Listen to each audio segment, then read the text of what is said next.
Hello everyone, welcome back again. So happy weekend buat teman-teman semua yang sedang menikmati masa-masa liburan panjangnya. Tetapi kali ini gue bakal update beberapa informasi positif yang masuk ke dalam sektor industri cryptocurrency. Tetapi sebelum lanjut ke pembahasan, di sini gue ingatkan kembali kepada kalian tetap do your own research. Di sini gue tidak unsur ajakan kepada kalian untuk membeli ataupun menjual koin-koin dan juga token-token yang gue bahas. So, apapun risikonya gue tidak ikut bertanggung jawab. Oke, jadi sebelumnya banyak sekali rumor yang telah beredar dan bahkan itu menjadikan top populer di beberapa media bahwa beberapa big company, lembaga keuangan dan juga institusional yang telah mengajukan Bitcoin Spot ETF, dan ternyata dengan adanya suatu rumor seperti demikian di sini pun berhasil untuk menarik beberapa peminat yang mengikuti langkah yang telah diambil oleh salah satu perusahaan terbesar di negara Amerika Serikat, yaitu BlackRock. Dan bahkan ada salah satu perusahaan di sektor perbankan, dia telah mencuri start terlebih dahulu dari beberapa perusahaan sebelumnya yang telah mengajukan Bitcoin Spot ETF. Dan bukan cuma itu aja yang bakal kita update kali ini, tentunya banyak sekali nih poin-poin positif. Dan bahkan ada salah seorang anggota Kongres Amerika Serikat yang telah meminta kepada regulator Amerika dan juga ke pemerintahan Amerika Serikat, jadi masyarakat ini harus dibebaskan, terutama mengenai pengelolaan keuangan ataupun financial freedom. Nah, tentu poinnya sangat menarik sekali. Apakah ini akan menjadikan hal yang positif untuk masa depan cryptocurrency?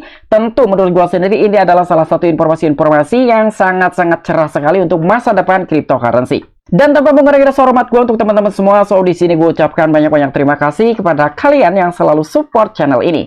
Dan yang baru mampir atau yang baru menemukan channel ini, silahkan klik tombol subscribe terlebih dahulu, walaupun gue tidak memaksa kalian untuk subscribe channel ini. Oke, jadi seperti biasa sebelum lanjut ke poin inti pembahasannya, kali ini kita akan cek mengenai kondisi market cryptocurrency, apakah hari ini sedang terjadi kenaikan atau sedang terjadi koreksi. Oke, sekarang gue masuk ke dalam coin market cap, dan ternyata untuk kondisi market cryptocurrency hari ini memang agak sedikit kurang bagus ataupun kurang membaik. Karena di sini market cap secara global di industri cryptocurrency sedang terjadi penurunan di atas 1% atau lebih tepatnya di 1,05%. Bahkan di sini untuk Bitcoin sedang terjadi penurunan sekitar 0,30%, ada Ethereum hampir 1%. Begitupun juga dengan beberapa altcoin, ya sama ya, semua sedang merah merona. Oke, jadi untuk informasi lebih lengkap dan lebih lanjutnya seperti apa, so gak perlu banyak basa-basi, kita langsung saja masuk ke sumber informasinya. Oke, untuk informasi yang pertama, di mana di sini ada sebuah updatean juga dari salah satu akun Twitter, yaitu Bitcoin Magazine, yang telah mengupdate dari pernyataan yang telah disampaikan oleh salah satu anggota Kongres Amerika Serikat. Nah, mungkin buat kalian sudah tidak terlalu asing dengan orang tersebut yang bernama Warren Davidson, yang sebelumnya dia selalu meminta bahwa ketua SEC yang bernama Gary Gensler harus dipecat. Dan itu selalu diulang-ulang dan dinyatakan berkali-kali. Tetapi kali ini tentu informasinya sangat berbeda, bahwa yang telah disampaikan oleh salah satu anggota Kongres Amerika Serikat yang bernama Warren Davidson, jadi Bitcoin represent freedom.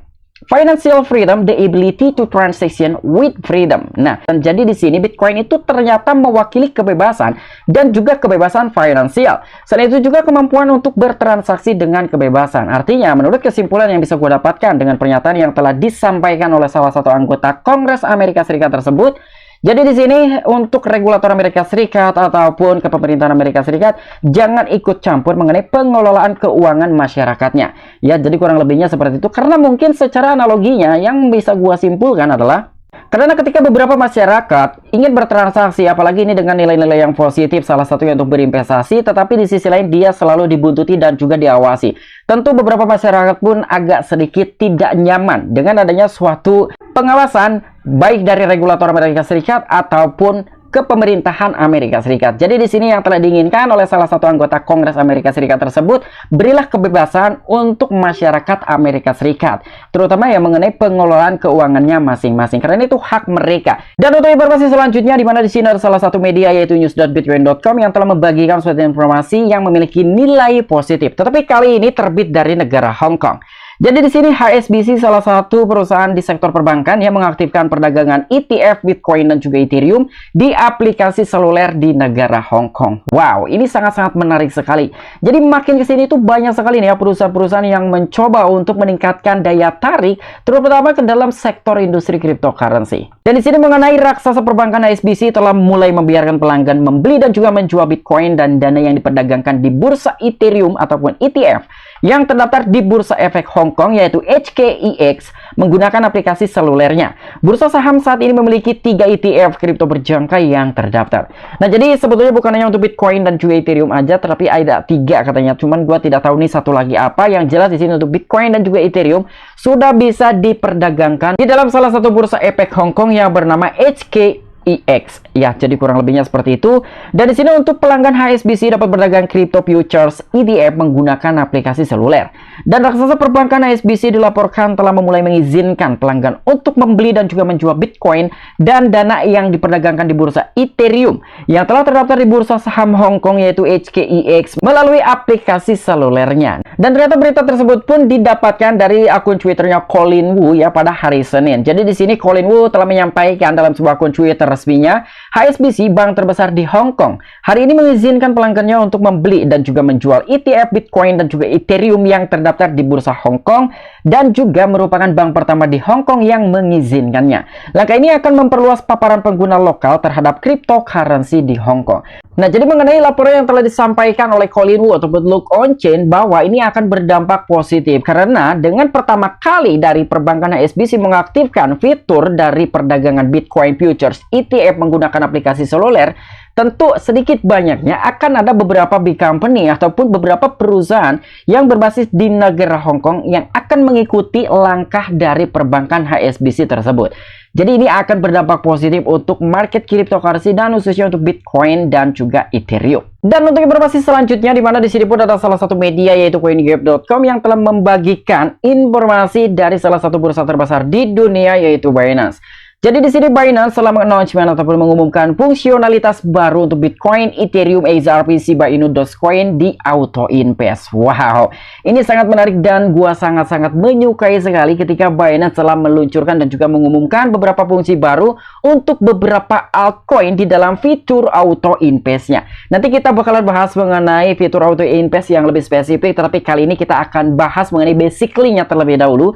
Jadi di sini pertukaran kripto Binance mengumumkan fungsionalitas API pada Auto Invest yang telah mendukung kripto seperti Bitcoin, Ethereum, XRP, Shiba Inu dan juga Dogecoin. Sebetulnya masih banyak lagi beberapa altcoin yang telah ditambahkan ke dalam fitur Auto Invest. Dan di sini pertukaran cryptocurrency terbesar di dunia yaitu Binance pada hari Selasa kemarin telah mengumumkan pengaktifan fungsionalitas API pada investasi otomatis untuk semua pengguna. Dan ini memungkinkan pengguna untuk berinvestasi secara otomatis dalam mata uang kripto pilihan mereka, di antaranya lebih dari 210 mata uang kripto yang didukung di investasi otomatis. Nah, jadi di sini sedikit banyaknya gua akan sampaikan kira-kira seperti apa nih untuk mengenai fitur Auto Invest yang ada di bursa Binance. Jadi mungkin untuk dasarnya itu buat kalian yang memang lebih ke investasi untuk jangka panjang dan juga kalian tidak terlalu memikirkan kapan kita harus masuk, kapan kita akan menjual. Ya intinya untuk lebih ke dollar cost averaging, gua rasa ini adalah salah satu langkah yang begitu efektif ketika memang kalian ingin berinvestasi secara otomatis melalui exchange Binance dan juga fitur terbarunya di Auto Invest. Karena di dalam sebuah fitur Auto Invest tersebut itu kalian tidak perlu repot-repot, kalian cukup mengatur waktunya kira-kira per kapan kalian ingin melakukan pembelian secara berkala. Tapi yang terpenting kalian pun harus menyediakan dananya terlebih dahulu sebelum kalian ingin melakukan Auto Invest. Karena dengan kalian tidak memiliki dana ya ini pun tidak akan terkonfirmasi. Ya jadi kurang lebihnya seperti itu. Intinya ini sangat-sangat memudahkan sekali untuk beberapa investor ketika ingin melakukan investasi secara berkala dan tidak perlu repot-repot. Dan untuk informasi yang terakhir, di mana di sini ada salah satu media yaitu Watch.Guru yang telah membagikan suatu informasi yang cukup mengejutkan sekali. Jadi ini adalah salah satu informasi dari salah satu exchange yang telah mengalami kehancuran dan bahkan tidak memiliki kredibilitas sama sekali karena bursa FTX sendiri sudah ditinggalkan oleh beberapa pelanggannya dan bahkan banyak sekali dana pelanggan yang masih nyangkut di dalam bursa tersebut. Tapi kali ini salah satu CEO baru ingin meningkatkan kembali dari kredibilitasnya karena dari sini FTX memulihkan 7 miliar dolar saat laporan investigasi baru dirilis. Wow, ini menarik sekali, tetapi dengan nominal 7 miliar dolar ini tidak cukup untuk memberikan dispensasi kepada beberapa pelanggannya ataupun usernya. Jadi di sini tim manajemen FTX yang baru telah memulihkan 7 miliar dolar menurut Bloomberg. Karena laporan investigasi baru telah dirilis oleh bursa yang sekarang runtuh dan selain itu, manajemen baru telah menyatakan bahwa mereka telah membuat kemajuan substansial dalam pemulihan aset. Nah, jadi kurang lebih ini adalah salah satu langkah yang telah diambil oleh CEO baru yang bernama John Ray. Jadi sebelumnya pun ada sebuah statement juga bahwa FTX ini akan di-launch launch kembali dengan nama yang baru yaitu FTX 2.0. Jadi itu telah gua bahas juga sebelumnya, silahkan kalian cek mengenai pembahasan dari kebangkitannya bursa FTX dengan rebranding menjadi FTX 2.0. Namun laporan investigasi yang baru terungkap menunjukkan bahwa pertukaran berutang kepada pelanggannya sekitar 8,7 miliar dolar. Jumlah total itu terhutang pada aset pengajuan kebangkrutan tahun lalu. Selain itu, laporan tersebut mencatat bahwa 6,4 miliar dolar dari total itu adalah mata uang fiat dan juga stablecoin yang telah disalahgunakan. Nah, jadi ternyata rata-rata dari para pelanggan dan juga user FTX ini menggunakan stablecoin dan juga fiat money. Karena totalnya ini mencapai 6,4 miliar dolar dari kedua aset tersebut, yaitu fiat money dan juga stablecoin. Jadi dengan pemulihan sekitar 7 miliar dolar ini ternyata masih minus sekitar 1,7 miliar dolar karena total utangnya itu masih di sekitar 8,7 miliar dolar. Pasca bursa FTX ini telah mengajukan bab 11. Jadi artinya dia telah mengajukan kemunduran ataupun kebangkrutan. Oke, mungkin itu aja informasi-informasi yang bisa gue sampaikan kepada kalian mengenai updatean-updatean kita kali ini. Apabila kalian memiliki opini pribadi ataupun pendapat pribadi, silahkan tuliskan di kolom komentar. Oke, sampai jumpa. Saksikan di the next video-video selanjutnya. Salam cuan, salam profit. Bye-bye.